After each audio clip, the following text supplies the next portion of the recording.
It liberates us from pretense, humbles us out of our self-righteousness, and fortifies us for any difficulty life can throw at us. The kind of love life I'm talking about is not devoid of passion, but it's not the same kind of passion that is there during the days of being naive. When Kathy first held my hand, it was almost electrical thrill. 37 years later, you don't get the same buzz out of holding your wife's hand that you did the first time. But as I look back on that initial sensation, I realized that it came not so much from the magnitude of my love for her, but from the flattery of her choice of me. In the beginning, it goes to your head, and there is some love in that, but there are a lot of other things too. There is no comparison between that and what it means to hold Kathy's hand now. After all we've been through, we know each other thoroughly now. We have shared innumerable burdens. We have repented, forgiven, and been reconciled to each other over and over. There is certainly passion, but the passion we share now differs from the thrill we had, like a noisy but shallow brook differs from a quieter but much deeper river. Passion may lead you to make a wedding promise, but then that promise over the years makes the passion richer and deeper.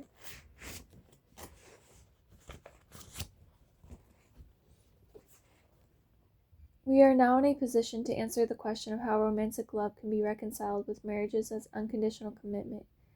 Isn't romantic love something that must be completely free and uncoerced? And isn't it inevitable that intense desire for someone else simply can't be sustained, and therefore is inevitable that we will need to seek another person who can reawaken the joy of love in us? Isn't it true that fully monogamous lifelong marriage is the enemy of romantic affection? No, that is not true. In fact, unconditional conventional commitment helps romantic love fulfill itself. No one has ever made a stronger case for this idea than Danish philosopher Soren Kierkegaard. Kierkegaard writes of three possible outlooks on life, what he calls the aesthetic, the ethical, and the religious. He says that all of us are born as aesthetes, and we only become ethical or religious through our choices. So what is the aesthetic? The aesthetic doesn't really ask whether something is good or bad, but only whether it is interesting. Everything is judged as to whether it is fascinating, thrilling, exciting, and entertaining. An aesthetic aspect is important to any life lived well and happily. When the aesthetic dominates a life, it creates huge problems. An aesthete often claims to be a free individual. Life should be thrilling, fun, beauty, and sparkle, he says.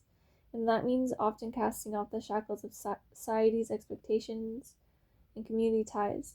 But Kierkegaard says that this is a very mistaken idea of what freedom is. The person living the aesthetic life is not master of himself at all. In fact, he is leading an accidental life. His temperament, tastes, feelings, and impulses completely drive him. Looked at another way, the person dominated by the aesthetic sensibility is controlled by circumstances. If a wife loses her beautiful skin and countenance, or a husband puts on the pounds, the aesthetic begins to look around for someone more beautiful.